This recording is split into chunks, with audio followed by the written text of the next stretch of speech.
Aburrido 234, un aburrido que se graba un 4 de julio a las 8:40 de la mañana. Normalmente esto se graba los lunes a las 10 de la mañana, pero se fue la luz el día de ayer.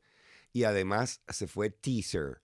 Se fue teaser porque venía, me daba a entender que todo estaba listo. Tenía, pero esto bello preparado con 900 artículos, todo preparado para hacer el aburrido. Y se iba cuando yo arrancaba. Y dije el hijo de puta tantas veces, refiriéndome, no sé, a la situación, al mundo. Uno quiere personalizar esto. Y lo peor es que es prácticamente mi cuadra. 2 cuadras, 3 cuadras. Y te dicen los que estamos reparando algo. Sí, lo mismo que has estado reparando el lunes en la mañana pasado, el jueves en la mañana pasado, el sábado en la mañana pasado, porque esta reparación justo a las 10 de la mañana, very suspicious, pero no importa, estamos aquí con ustedes, estoy aquí con ustedes y les recuerdo que voy a estar este fin de semana presentándome en La Victoria. Voy a estar en Panamá el 3 de agosto. Voy a estar en Mérida el 22 de julio con Bocón, con el nuevo show. Y voy a estar con Degenerado el 14 en Margarita, 14 de julio, 16 de julio en El Atillo, con Emilio Lovera, Aleotero, Carlos Medina. El 27 de julio en Lechería y el 29 de julio en La Guaira. Así que cumplo con decir eso e ir y darme ya de una vez con lo importante, con lo esencial, con lo que ustedes vinieron aquí a escuchar, que es el menú. ¿Qué pasaría si los latinos en España se pusieran como los que están en Francia, como eso? Bueno, ¿y quién sale ganando en este rollo, ok? Mientras tanto, Macron pone el ojo en las redes sociales y se reúne con los alcaldes. Se acabó el mes del orgullo, pero no la campaña de DeSantis para usar el mes del orgullo contra Trump. La burra de la discordia en Colombia, un homenaje al primer amor del llano o una apología a la zoofilia, como ustedes quieran verlo. Un estudio revela a quién le creemos más los humanos. El ganador no es un humano. El genio de Twitter vuelve a embarrarle en Twitter. Mira, yo casi ya que quiero que Zuckerberg le gane en la jaula de pelea. Pero no importa, quizás le va a ganar antes, le va a ganar este jueves cuando lance su propia versión de Twitter, Threads. ¿Qué cantidad de saliva se va a perder diciendo Threads? Por otro lado, ¿por qué los liberales progres se enferman más que los conservadores? Se acabaron las leyes de preferencia de entrada a las universidades en Estados Unidos. El drama de las cuotas vuelve a ser tema. Feijóo en España apuesta por un partido que no te obliga a ser del partido. Quizás en eso radica su éxito. El Milei imposible. Rescatamos una forma de entender este fenómeno peludo argentino. Los australianos se ponen psicodélicos. Bolivia se mete en la cama con rusos y chinos y la cobija es de litio. Mientras tanto, el Mercosur se prepara para un tratado con Europa. ¿Cómo hablar de extraterrestres y ovnis como si fueras un profesor de Harvard? Por fin, una gente que no te miente sobre cuánto realmente estamos reciclando. No es una gente, es un bot. Guatemala fue a las urnas, pero este fin de semana enterraron parcialmente los resultados. Los famosos reviews falsos en redes sociales de productos por fin van a ser penalizados. Yo voy a hacer un review de la ley y ya tiene 1000 likes. Por fin el cambio climático tendrá un efecto positivo y no es que vas a poder cocinar en el asfalto. Venezuela, entre las decisiones de la Corte Penal Internacional y de la Contraloría hacia María Corina. Y en el extra, el asunto del orgullo gay. Esto es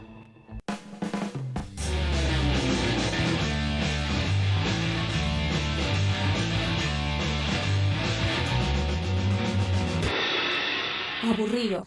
muy bien, aburrido 234, es un aburrido que se transmite desde Caracas, como ya les decía, Caraquistán, y hoy vamos completos, y vamos con una cantidad de cositas bien bellas que nos han estado preocupando.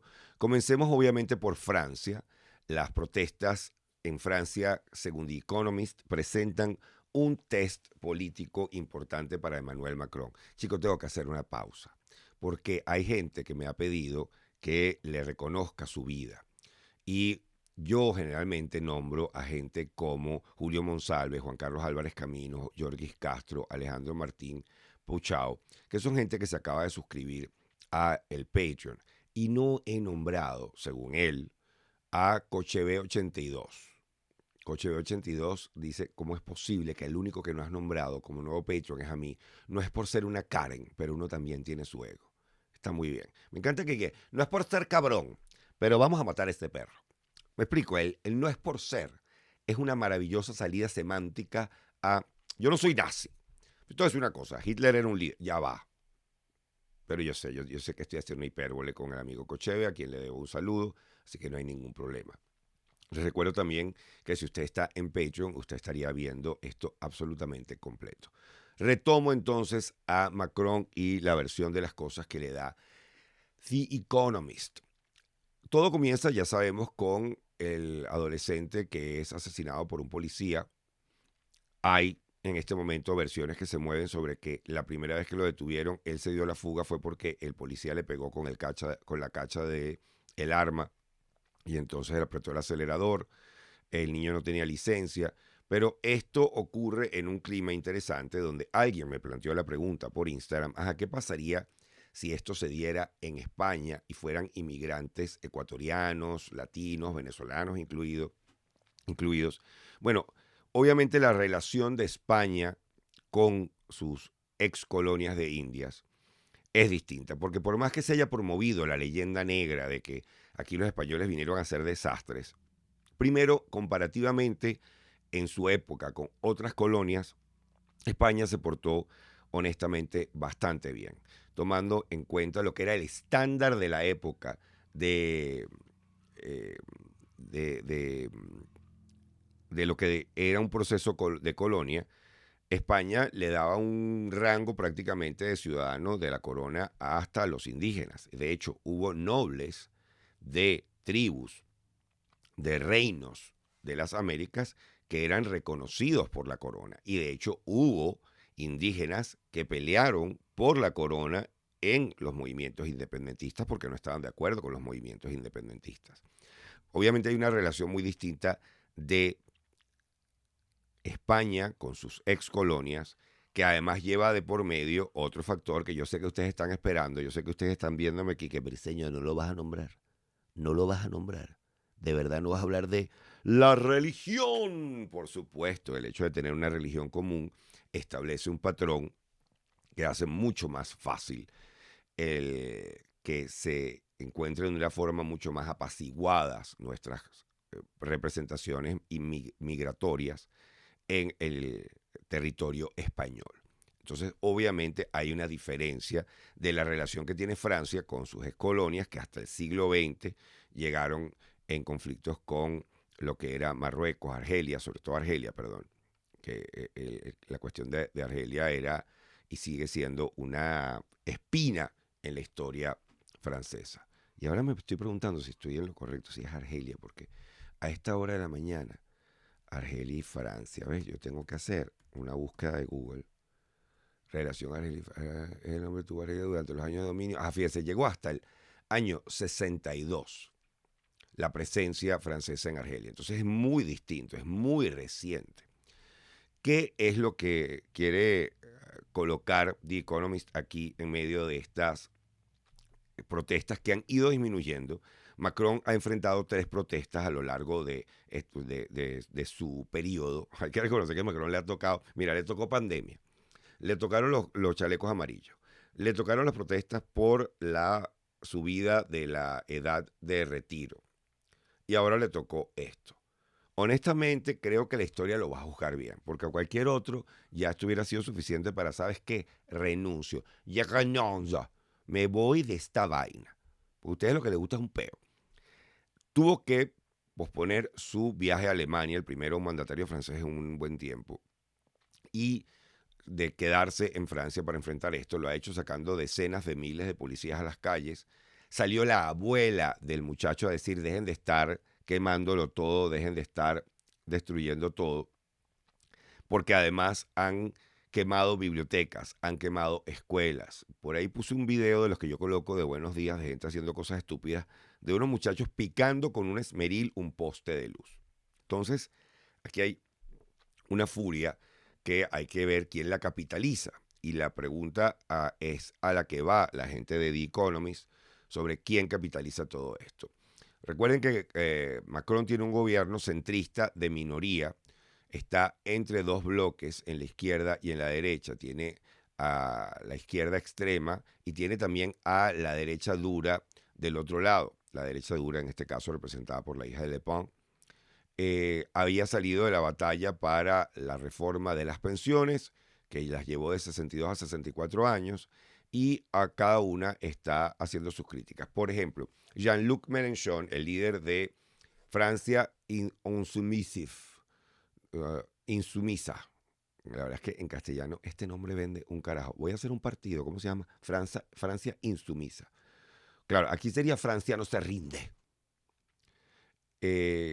Y también líder del National Rally, lo que es el Frente Nacional, acusó a Macron de eh, tener una mano débil. Esta no es la izquierda, perdón.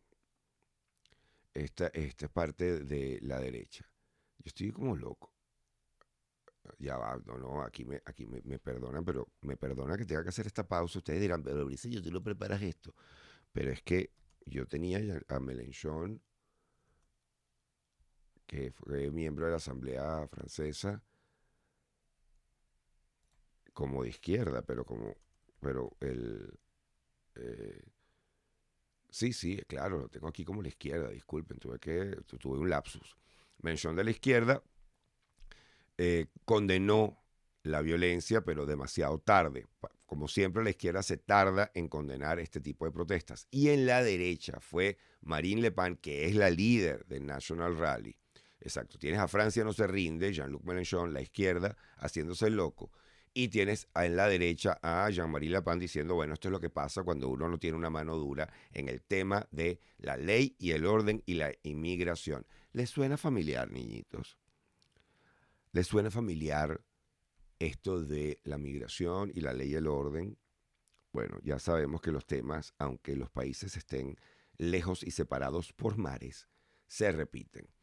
El caso es que estas protestas no tienen que ver con Macron. De hecho, The Economist hizo una cantidad importante de entrevistas en Nanterre y en junio 29, a medida que la gente se estaba uniendo a la protesta en memoria de este muchacho, Nahel, de 17 años, y ninguna persona espontáneamente mencionó al presidente. En la mente de la gente está el hecho de que en el 2017 las reglas que se tenían para la policía se tenían en cuanto al uso de armas fueron flexibilizadas. Y esto, al parecer, ha dado pie a una subida en la estadística de muertes por policía. En el año 2022, 13 personas fueron o murieron durante chequeos de tráfico, y uno que se queja de las alcabalas aquí. Y esto es un récord para Francia. Y lo importante aquí es que Francia no tiene estadísticas étnicas, es decir, en esas muertes no hay una cuenta oficial de quiénes eran de color o no eran de color. Y la protesta es importante, ¿por qué? Porque la protesta tiene que ver con la forma en que dicen ser tratadas aquellas personas de color. La gente joven de color dicen que los paran por el color de la piel y no por lo que están haciendo. O por lo menos eso afirma Fabien Truon, un sociólogo que se especializa en estos famosos banlieues, que son estos suburbios, estos barrios de migrantes y bueno, y de gente de color, porque este muchacho era nacido en Francia. Con las protestas anteriores, al igual que las protestas anteriores, la violencia está ocurriendo por agitadores y oportunistas que toman ventaja del desorden para qué, bueno, para vandalizar, para saquear y utilizan las redes sociales para alentar la revuelta. Y aquí es donde Macron ha colocado un acento importante, se ha reunido con gente de TikTok, gente de Twitter, gente de Facebook, a decirles, miren amiguitos, pónganle orden a todo esto.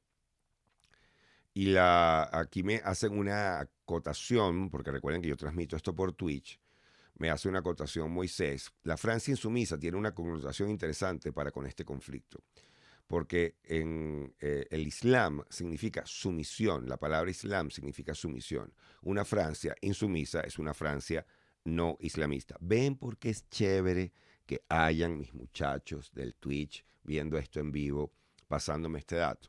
Esto está muy bien y yo no lo había visto. Yo no había visto que Francia insumisa es una forma de decir Francia no islámica. Excelente dato, muchísimas gracias. Curiosamente me lo da Moisés, que es profeta para todas las religiones.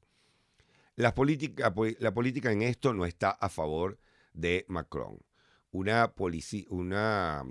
sindicato de derecha de la policía se enfureció cuando el presidente describió el asesinato de Nagel en el día que tuvo lugar como inexcusable e inexplicable. Porque aquí entonces Macron tiene que hacer un malabarismo. Si por un lado yo no puedo alienar a las fuerzas del orden y decir, ustedes están asesinando gente, porque primero no tengo todos los datos. Y segundo, salí tú, primo. Salí tú y encárgate tú de este peo. Lidia tú con esta gente. Muchos de ellos desempleados. Muchos de ellos que sienten que la vida no va para ningún lugar. Muchos de ellos que no se sienten integrados. Ajá. Entonces, ve tú y encárgate de esta verga. No sé por qué la policía francesa tiene acento maracucho en esta pequeña dramatización, pero me pareció importante darle un tono hiperbólico, un tono de gente que sabe reclamar. Y, por otro lado, ha tenido mucho cuidado al condenar la violencia y al apoyar la policía, porque tiene que, como les dije, hacer este malabarismo.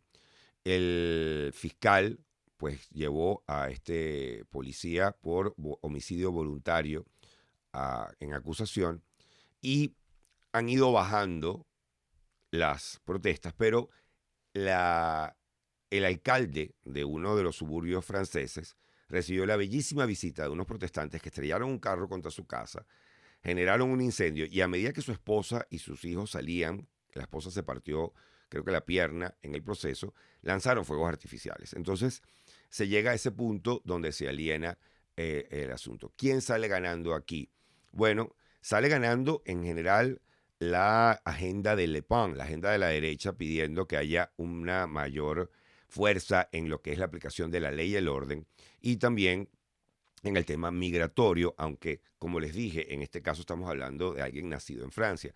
Han salido futbolistas a pedir que baje la violencia, salió la abuela del muchacho a decir que baje la violencia, pero yo sí creo que hay que pegar un ojo a quién se beneficia de todo esto, cuál es la agenda legislativa, etcétera, que se beneficia de todo esto.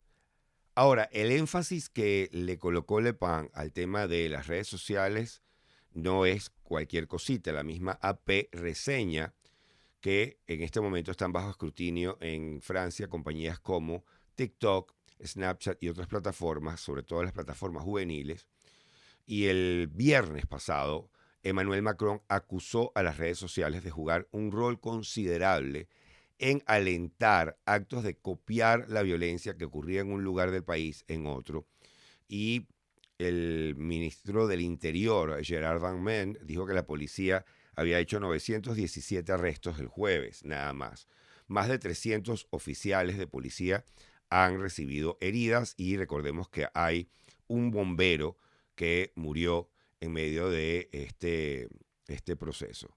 Un oficial francés, hablando anónimamente, en línea con lo que ha dicho el presidente y en línea con las prácticas de la presidencia de, mira, ve tú y di tal vaina, pero no le vayas no digas que soy yo. Di que hagas tú y no digas ni siquiera que digan quién eres tú. Que por ejemplo, se publicó en las redes el nombre y la dirección de la policía, del policía que disparó a Nael. Y también un oficial de prisiones vio su tarjeta profesional online. Y esto, por supuesto, es parte de la gran problemática que tenemos, que es muy problemática y no es problemática, porque si se aplican las leyes que existen normalmente para medios de comunicación social, a redes sociales, esto no necesita una regulación especial. Tú no puedes estar publicando la dirección y los datos de una persona porque es un alentar a la violencia a una persona específica. El gobierno, además, está haciendo un esfuerzo por identificar quiénes están haciendo el llamado a la violencia. La nota o, si se quiere, la respuesta de las redes sociales es que estas van a darle toda la información que puedan darle a las autoridades francesas para que puedan pues, buscar a aquellas personas que utilizan las redes sociales para cometer actos de violencia. Y se tomarán todas las medidas con respecto a las redes sociales para detener estos actos. Así que bueno, esta es la complejidad de una situación en un país que ya tiene una ley fuerte contra el acoso online, los crímenes online y el uso de las redes para divulgar, por ejemplo, violaciones y asesinatos e insultos. Pero esta ley rara vez se había utilizado. En el año 2020, el Parlamento de este país aprobó una ley que obliga a las plataformas y motores de búsqueda a remover contenido prohibido en 24 horas. Un año más tarde, una corte francesa condenó a 11 de 13 personas a quienes se le habían colocado cargos por acoso y por amenaza a un adolescente que había criticado el Islam en un post online. Pero la gente que recibió estas acusaciones fueron solamente aquellos que pudieron ser traceados, que pudieron ser encontrados en línea. Entonces esto les da una dimensión de lo complicado que es hacer este tipo de persecución. Ahora, si tú tienes 917 personas presas, y luego creo que hubo un día que fueron 1100 y pico, etcétera. Ajá, ¿cuántas vas a meter presas online? Este es un experimento importante para definir qué va a pasar de la misma manera que lo que ocurrió en Estados Unidos con la toma del Congreso, el día que debía ser ratificado como presidente o nombrado como presidente como resultado electoral Biden. Bueno, esto es un perfecto ejemplo ese fue un perfecto ejemplo de, bueno, ¿qué es lo que vamos a buscar online? ¿Qué es lo que va a calificar como? Y de aquí van a salir muchísimos precedentes para este asunto de las redes sociales. Hay una explicación que da Irving Gatel que me envía Valeria Gracia y yo leo el hilo y doy mi comentario, ¿ok? Otra vez disturbios en Francia y otra vez el debate sobre la migración. ¿Dónde está el problema? ¿Por qué Francia está teniendo niveles de violencia que otros países con alto número de migrantes no padecen? Te lo explico rápido. Déjame ver un momentico quién es Irving Gatel, porque yo leo esto. Leo por desmedido, por placer capitalista, burgués y neoliberal. Ok. Y este es un pana que está como que en Alemania, por ahí. Pero está bien, está bien. Vamos a ver la forma de entender esto. El problema no es la migración. Si otros países reciben igual o mayor o menor número de migrantes y no se complican tanto la vida, entonces el problema no es la migración. La migración es un fenómeno universal y ancestral. Todos somos migrantes o descendientes de migrantes, claro. Pero una cosa es, todos somos descendientes de migrantes y otra cosa es la ola. Les recuerdo que la frase que se vayan todos fue utilizada por Rómulo Betancourt, según cuenta la leyenda, cuando viajaba por el interior y le preguntaban qué va a hacer con los museus. Y los museus eran toda la cantidad de portugueses y españoles que había traído Pérez Jiménez. Y respondió Rómulo Betancourt que se vayan todos. Es decir, el colocar la culpa, la responsabilidad de tus problemas sociales en una ola migratoria no es algo nada nuevo. El problema, nos dice aquí Irving Gatel, es qué haces con los migrantes. Y Francia cometió un error estrambótico. Bajo los criterios del nuevo multiculturalismo, asumió una postura excesivamente condescendiente con ellos al no obligarlos a someterse al orden legal europeo. Suena duro, pero lo mejor que se puede hacer con un migrante es hacerlo vivir conforme a la ley. De lo contrario, creas un Estado que en la práctica es un apartheid. Tus ciudadanos viven bajo un criterio legal, tus migrantes viven bajo otro distinto. Y aquí sí viene el tema cultural del Islam, de cuánto se integra una ola migratoria a una comunidad. Lo he dicho 500 veces, una de las razones por las que en Chile, sobre todo al principio, éramos bienvenidos, era porque a diferencia de otra ola migratoria, que no voy a mencionar para no satanizar al país, que se agarró además 2 cuadras de Santiago de Chile para ellos y 2 cuadras en las que estabas prácticamente en su país, el venezolano se integraba culturalmente a todo. Y por supuesto, aquí se habla del hecho de que se crean estos guetos donde casi que para muchos se están teniendo sus propias leyes. De allí que vino la discusión sobre la burka en los colegios, sobre la mutilación genital. Es decir, tú no puedes violar la ley local porque tú tienes una tradición con la que viajas. Entonces, dice, ¿por qué hay que someterlos al imperio de la ley? Bueno, esto es obvio, porque es el paso básico para integrarlos a las dinámicas económicas y es el único modo en el que esos migrantes pueden salir de la pobreza. Francia hizo todo al revés en nombre de lo woke. Ok, pero este es el país que también tiene un comando anti-woke, ¿no? Entonces habría que verlo. Se asumió primero como culpable de las desgracias de los países de donde vienen muchos migrantes. Sí, ahí sí hay una discusión constante en Francia sobre el asunto de Argelia, sobre el asunto de ciertas colonias y cómo las trató. Y luego adoptó políticas paternalistas y les recibió con montones de programas sociales y apoyos. Entre esos programas sociales, agrego, está el hecho de que se construyeron escuelas, bibliotecas, centros culturales en muchos de estos cantones, en muchos de estos lugares, perdón, donde viven estas comunidades y varios de ellos son los que están siendo quemados. Por supuesto, no tienen un nivel de vida elevado, pero al tener resueltas sus necesidades básicas, no es trabajo lo que les urge buscar. Por ello, su incorporación a las dinámicas económicas es parcial o limitada y siguen siendo pobres. Entonces perpetúas el círculo vicioso. Pinches franceses, ellos son ricos y yo en mi país era pobre, me vine a vivir aquí y ellos siguen siendo ricos y yo sigo siendo pobre. Y sí, es culpa de los franceses por no someterlos a la ley. Ese no someterlos a la ley me gustaría, cuando uno coloca un hilo de estos, poner algún tipo de artículo o sí, de referencia que ayude a esto, ¿no?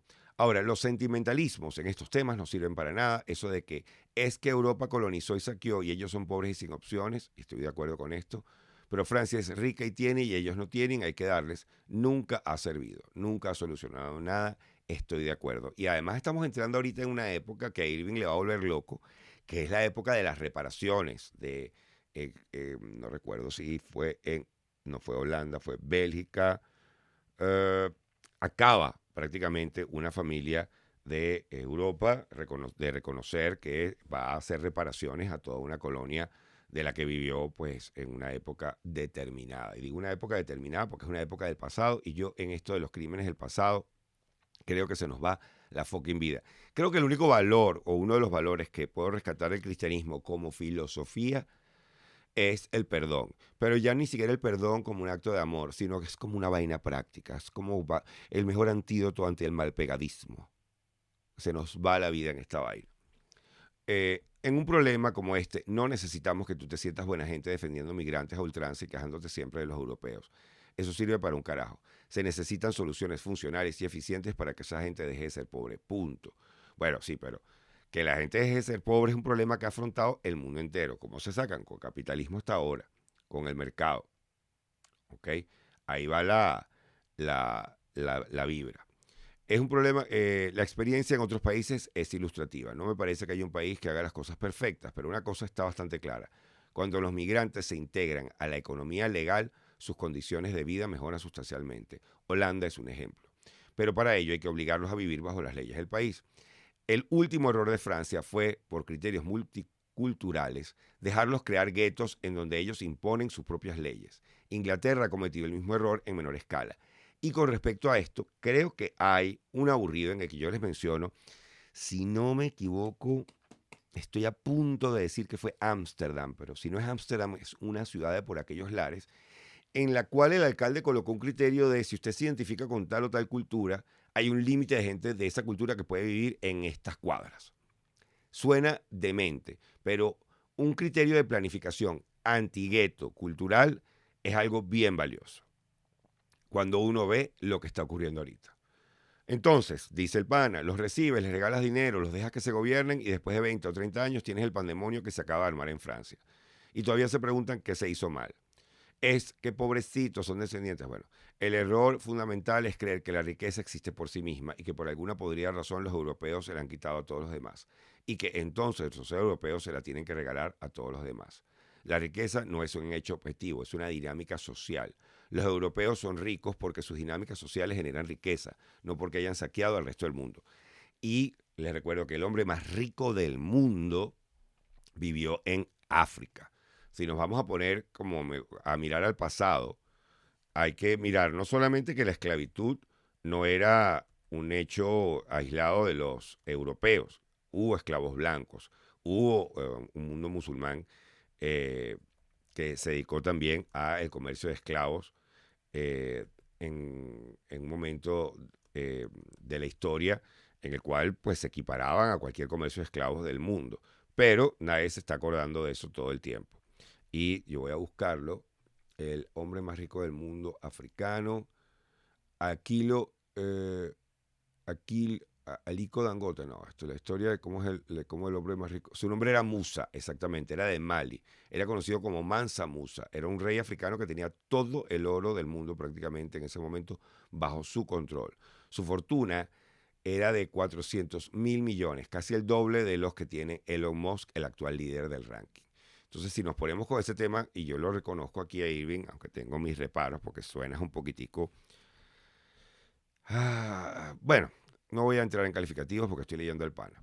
Y aquí da, por ejemplo, por ejemplo, a México. Dice, 1. México, entre 2019 y 2022, extrajo de sus minas más oro que el que extrajeron los españoles durante los 300 años de dominio colonial.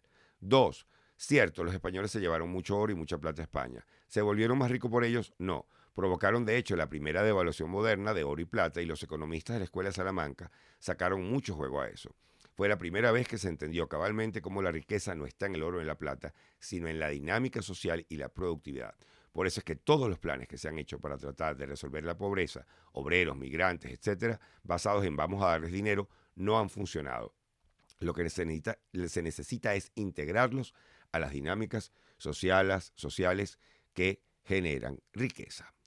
Y esto solo se puede lograr obligándolos a vivir conforme a la ley. Así que esta es una forma de leer esto desde el punto de vista antiprogre, que estoy de acuerdo. Hay una cantidad de ideas progres y buena ondita que en realidad son ideas políticas mediocres. Pero cuando hablemos de Milei más adelante y de un articulista que desentraña el fenómeno Milei en Argentina, creo que vamos a ver esto con otras luces. Muy bien.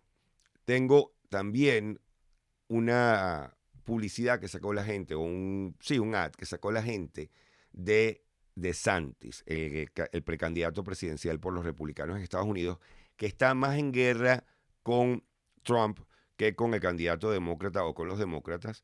Es un tipo que ha hecho de su campaña, de su eje de campaña, la guerra cultural, que existe una guerra cultural, que hay una agenda woke que quiere hacer una cantidad de cosas horribles con nuestros niños.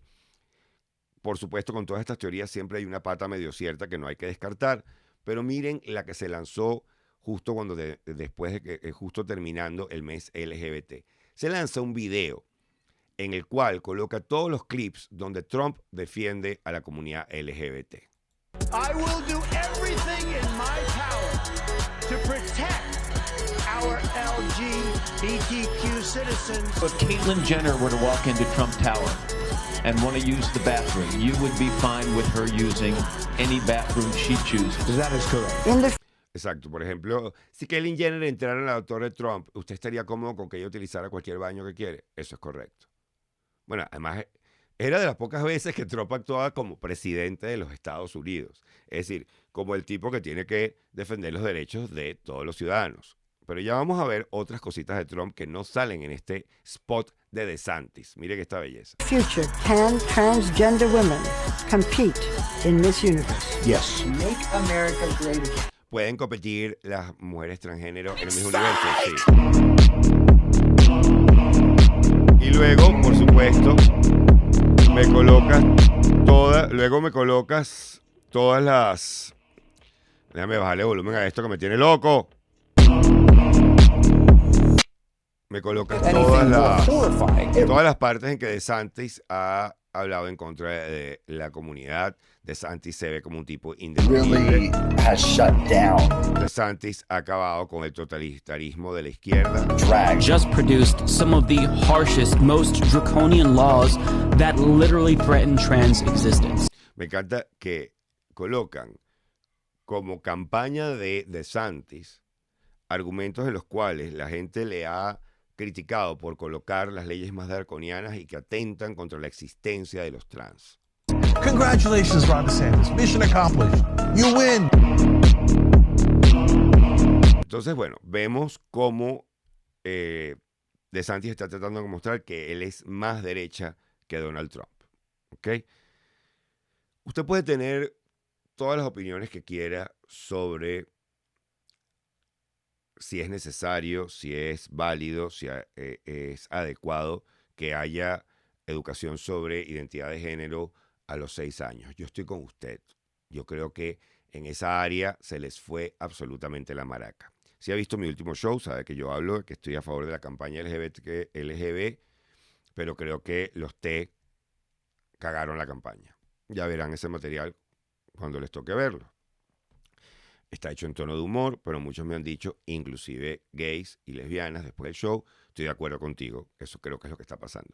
Pero el límite a los derechos de la comunidad trans, a los cuales ha llegado DeSantis, es ridículo. Solo que, claro, se monta sobre la defensa de los padres, del control parental de los padres sobre su educación, algo con lo que nadie puede contraargumentar. Es decir, uno quiere saber qué están viendo, qué les están dando. No estoy de acuerdo con la censura de libros, lo he dicho 500 veces, no me importa cuáles libros, pero sí me parece que de repente habría libros que, mire, estos son libros donde usted tiene que traer un permiso de su papá. Y está muy bien, sobre todo hasta ciertas edades. Creo que después de los 12 años los chamos deberían leer o acercarse a lo que les dé la gana, pero ahí también está la otra parte, ¿no? Que es lo que hace uno como padre. Pero la cantidad de trabas y de leyes absolutamente locas que ha colocado DeSantis no me permiten simpatizar con el personaje. Y ojo, yo soy de los que he dicho que creo que al Partido Republicano, a los conservadores, les conviene un conservador serio. O sea, creo que a la dinámica política estadounidense les conviene un conservador serio. Este sigue siendo un conservador serio. Pero cuando se lanza por esta guerra cultural, caemos en lo que siempre hemos hablado, que no se trata de tipos que puedan ser presidentes, se trata de tipos que puedan ser candidatos. Esta es la trampa en la que estamos metidos. ¿El tipo es buen candidato? Probablemente sí, desde el punto de vista de mercadeo, bueno, lo que tiene que hacer ahorita es demostrar que él es más arrecho que Trump, etcétera, pareciera que sí. El problema es que en ese proceso se está volando los derechos de un pocotón de gente, está llegando a un punto donde lo que le falta es Iceland, y tú dices, pero esto es lo que les conviene. Esto es lo que les conviene a estos panas. El conservador serio, para muchos, era Ronald Reagan, y también hay algunas cositas de Ronald Reagan que se han disparado, pero digamos, sí, era un tipo con un planteamiento donde se veía claramente por dónde iba el tumbado de lo económico y lo social. Sin embargo, estamos en una época en que si vamos a reconocer que la identidad... Claro, aquí es donde viene el rollo, ¿no? Ya lo he dicho 500 veces, lo digo rápidamente antes de terminar esta parte del Patreon. Me quedan como 90 artículos, lo lamento para los que lo están viendo público. Me concentré mucho en Francia, pero creo que revela un fenómeno que estamos viendo en el mundo entero, que es, de nuevo, si usted está dispuesto a reconocer que identidad de género, preferencia sexual y sexo biológico son 3 cosas, y que una cosa no sustituye a la otra. Si usted no me va a obligar a que su identidad de género yo la debo reconocer como su sexo biológico, yo puedo conversar con usted. Y yo estoy dispuesto a llamarlo por el nombre que quiera, llamarla por el nombre que quiera, en la medida en que no empuje mis límites de lo que yo considero el absurdo. Y con eso sigo reconociendo su derecho a identificarse con lo que quiera y a tener la preferencia sexual que quiera.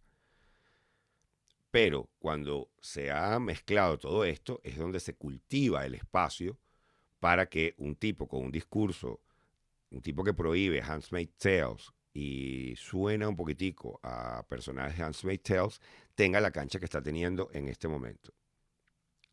Entonces, esto es el lugar en el que estamos. Ojo, la verdad del asunto es que Trump, por ejemplo, en el 2024, utilizó retórica bien extrema con respecto a la comunidad LGBT, diciendo que iba a prohibir que hombres participaran en deportes de mujeres, y se refirió a la cirugía de afirmación de género para jóvenes como mutilación sexual infantil. Así que en realidad Trump no es el hombre flexible que quiere pintar el gobernador de Florida, a pesar de su apoyo aparente a la comunidad LGBT. Nos dice aquí The Hill, durante la campaña de 2016, su administración como tal tomó medidas importantes contra la comunidad transgénero y quitó leyes de la época de Obama para la atención de niños o jóvenes transgénero en las escuelas. Así que esto es el panorama de los republicanos. Los demócratas tienen de candidato a un anciano que está haciendo demasiado para su físico. Yo no voy a meterme con la edad de Biden porque honestamente el tipo, pero no se puede lanzar. O sea, Biden no puede ser el candidato. Mi teoría sigue siendo, amiguitos, se las vuelvo a recordar, Biden es ahorita el pararrayos de todos los ataques de los republicanos, mientras esa gente escoge un candidato que tenga pulso. Que sería interesante, propuesta de los demócratas, un candidato que tenga pulso.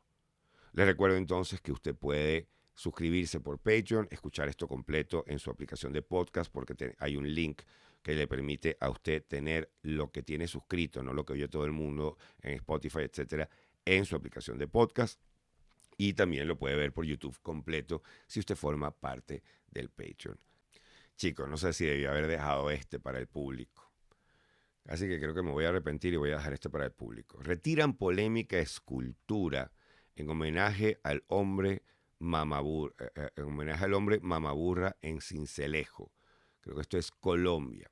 La Administración Municipal de Sincelejo, por intermedio de la Secretaría de Planeación,